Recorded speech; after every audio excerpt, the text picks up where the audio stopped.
Historia en 5 minutos. Bienvenidas y bienvenidos a Historia en 5 minutos. Yo soy Alejandra y hoy vamos a analizar el quinto capítulo de la serie de Moon Knight, de la que parece ser la primera temporada y única temporada de Moon Knight. Aunque yo personalmente espero que haya más temporadas de Moon Knight. Al margen del análisis que voy a hacer en el vídeo, a mí la serie de Moon Knight me ha encantado, o sea, lo tengo que decir. Bueno, lo he dicho ya en otros vídeos, donde analizo el resto de episodios de la primera temporada de Moon Knight, que los he agrupado en una lista de reproducción que te dejo por aquí, por si quieres luego echarle un vistazo y ver qué es lo que he dicho del resto de episodios. En fin, pues las cosas que están mal hechas, las cosas que están bien hechas, todas esas cosas. Por otro lado, que creo que hay algún despistado en el canal últimamente, esta serie de vídeos donde analizo la serie de Moon Knight consiste en analizar los elementos históricos de la serie y ver si son reales o no, es decir, si los autores y bueno, los que han realizado la serie se han basado en cosas del Antiguo Egipto o si han creado un mundo alternativo en torno al Antiguo Egipto. Como ya dije en el análisis del primer episodio, no creo que Moon Knight sea históricamente correcta, creo que es una fantasía que utiliza elementos del Antiguo Egipto. Pero como yo soy egiptóloga y me lo habéis pedido, pues yo lo que hago es desgranar la serie y ver qué hay de real y qué hay de mentira. Pero esto no quiere decir que la serie no sea buena. A mí la serie me ha gustado muchísimo. Pero este vídeo va de otra cosa. Me ha quedado claro que es una serie, ya sé que no es un documental. Y la última aclaración que quiero hacer en este sentido es que yo llevo muchos años estudiando el Antiguo Egipto, me he especializado en esta rama dentro de la historia, entonces muchas veces cuando veo tópicos sobre el Antiguo Egipto que se repiten una y otra vez, pues cuando yo veo este tipo de cosas a veces me indigno porque llevo muchos años estudiando el Antiguo Egipto y creo que siendo fiel a la historia del Antiguo Egipto y a su cultura, a cómo era la sociedad, creo que siendo fiel a esta parte de la historia se pueden hacer cosas súper interesantes. Hay veces que me puedo poner pues muy emotiva y puedo decir mucho, es horrible, horrible. Pero bueno, los que ya me conocéis desde hace tiempo ya sabéis cuál es mi sentido del humor y si es la primera vez que pasas por este canal, pues quizá lo vas descubriendo y oye, a lo mejor mi sentido del humor no encaja con el tuyo y ya está, no pasa nada. Y dicho todo esto,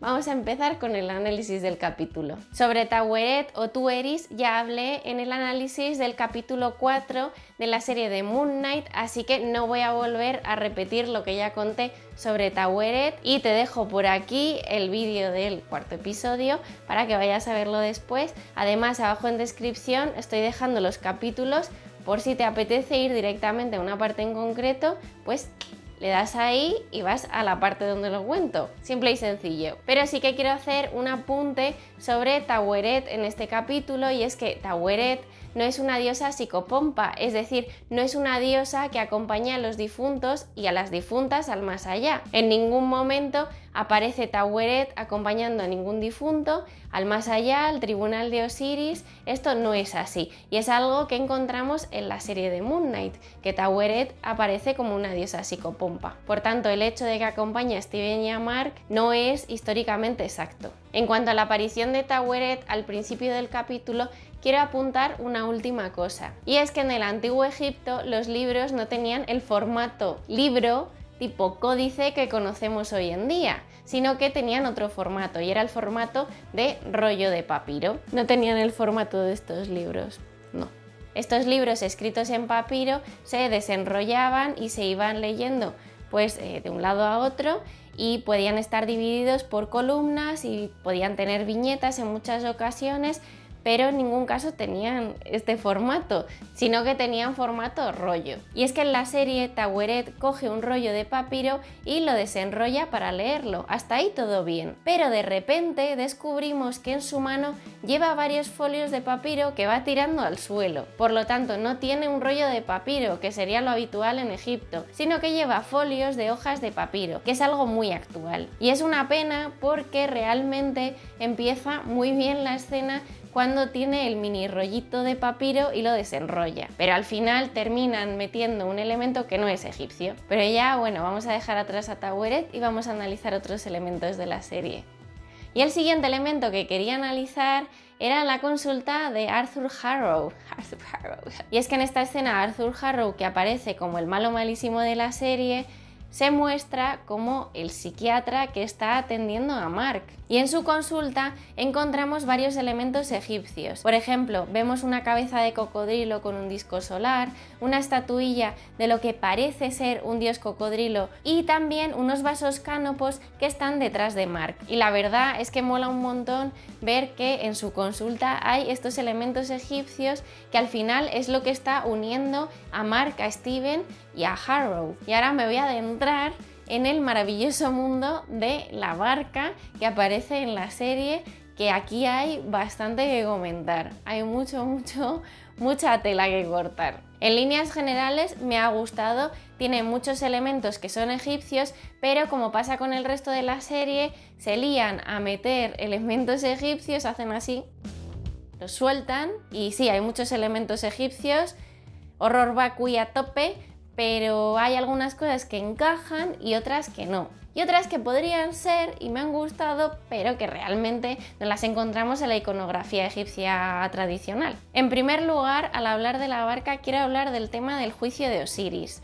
Sobre el juicio de Osiris y sobre la diosa Maat, ya os hablé en 2 vídeos que los dejo por aquí, os los administráis como queráis, pero deberíais verlos porque aportan toda la información que necesitáis saber sobre este tema. Al menos lo básico para andar por el mundo y saber sobre esta cuestión. Pero ¿qué es lo importante de este juicio de Osiris? Pues para empezar, el juicio de Osiris no se desarrollaba en una barca, sino que se desarrollaba en la sala de la doble verdad, donde se pesaba el corazón del difunto. Durante este juicio, el dios Osiris estaba acompañado de 2 divinidades femeninas, de Neftis y de Isis, estaba acompañado de 42 jueces y además le ayudaban el dios Anubis y el dios Tot. En este sentido, el juicio de Osiris nos está respetando en la serie, porque encontramos que se está desarrollando el supuesto juicio de Osiris en la barca, cuando no es donde se desarrolla el juicio de Osiris. Y además por trama podría estar justificado que Taweret fuese la que estuviese desempeñando todas estas funciones si Osiris hubiese sido castigado y se le hubiese convertido en una estatuilla, pues como sucede con el dios Khonsu o con otros dioses que se encuentran pues en la sala esta donde hay un montón de dioses castigados que se han convertido en estatuillas. Pero es que Osiris sabemos que sigue vivo, que sigue pues eso, desempeñando sus labores como dios y que no ha sido castigado, por lo tanto por trama hubiese sido plausible que Osiris hubiese presidido el juicio que llevaba a cabo en el más allá, pero esto no es así. Pero sí que hay algo que está bien en este supuesto juicio de Osiris, y es que el corazón del difunto se pesaba en una balanza contra la diosa Maat, que podía ser representada como una figurilla como la propia diosa Maat, o podía estar representada a través de una pluma de avestruz. Y la pluma que encontramos en Moon Knight es una pluma de avestruz. Y muchísimas gracias de verdad por haber respetado esto. O sea, ha sido un detallazo. O sea, me encantó que se respetase que fuese una pluma de avestruz, de verdad. Lo agradezco muchísimo. Pero como ya he dicho, el juicio de Osiris no se desarrollaba en ninguna barca, sino que se desarrollaba en la sala de la doble verdad. Sin embargo, en Moon Knight el juicio se está desarrollando en una barca, que es la barca solar, la barca del dios Ra, y realmente no está del todo bien representada. ¿Por qué? Pues porque, como ya he dicho, no se realizaba allí ningún juicio a los muertos, pero es que además estar en la barca del dios Ra era algo muy prestigioso y era una de las posibilidades de más allá para los difuntos, en concreto para los faraones que podían estar acompañando al dios Ra en su barca solar, en su barca sagrada, que estaba cruzando el cielo durante la noche y durante el día, aunque son 2 tipos de barca diferentes, pero en eso no me voy a detener. En cualquier caso, el dios Ra iba acompañado de otras divinidades en su barca solar y pues era una forma de más allá para los antiguos egipcios. Por lo tanto, el que Mark y Steven, que ni siquiera han superado el juicio de Osiris, estén en esta barca, pues no es del todo adecuado,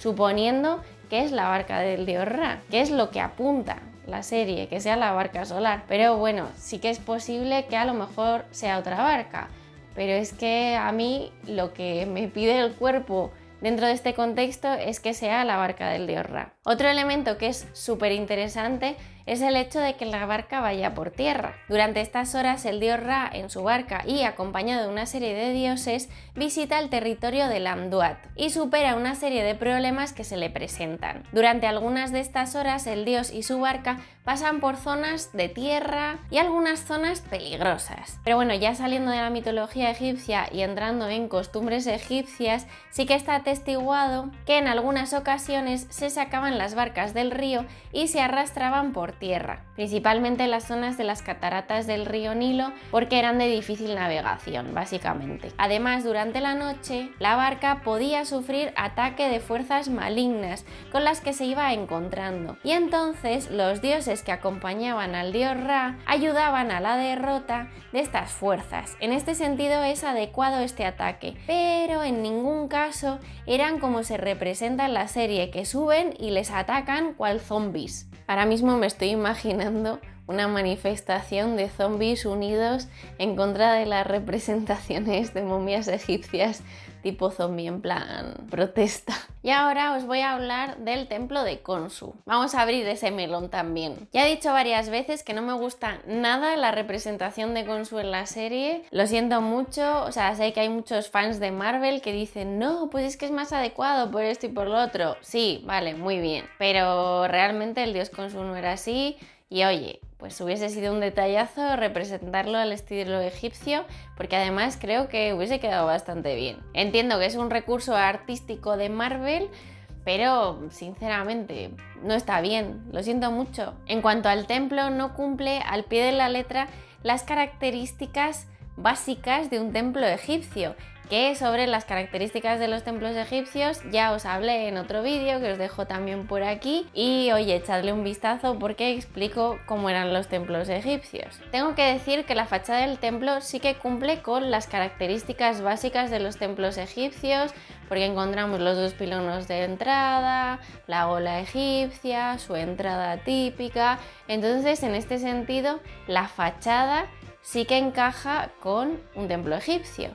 Pero el problema no está en la fachada, y es que el problema lo encontramos cuando entramos en el templo de Khonsu, y yo te voy a explicar por qué. En primer lugar, la estatua del dios no solía tener esas dimensiones y se encontraba dentro del Sancta Sanctorum, en un lugar protegido de la luz, cerrado y en una zona interior desde donde se podía ver la entrada, pero no tan cerca de ella. Aquí la estatua no está en un santuario dentro y le ilumina la luna. Es una imagen bastante grande, que recuerda mucho más a las estatuas de los dioses griegos. Por otro lado, estas escaleras que rodean la escultura no las encontrábamos en los templos egipcios en el santuario. Las escaleras para subir a la azotea están en otra zona del templo, no en el santuario del dios. Y luego, por otro lado, los dioses egipcios no llevan capa, o sea, ¿qué hace Khonsu con una capa? Al igual que pasa con el resto del capítulo, se mezclan muchos elementos que para nosotros son egipcios, pero que no tienen coherencia histórica. Y vamos a ir ya al final del capítulo, porque esto hay que ir cerrándolo. Al final del capítulo, la balanza se equilibra, por lo que queda claro que Mark ha superado el juicio de Osiris. En este momento, automáticamente, Mark se encuentra en el campo de juncos. Este era uno de los destinos de los difuntos en el más allá, encontrarse en el campo de juncos para observar el nacimiento del sol de Ra bajo la forma de Khepri cada mañana. Esta observación constante del amanecer era un símbolo de paz, porque se podía observar al dios en su máximo esplendor, y también porque era un símbolo de renovación y de revivificación para los difuntos. Pero antes de acabar este análisis, tengo que contarte cuál era mi teoría sobre Mark y Steven, la teoría que desarrollé al ver el primer episodio sin haber visto nada más. Me flipé muchísimo, me vine arribísima, pero cuando acabé la serie, pues me di cuenta de que mi teoría no encajaba con la realidad.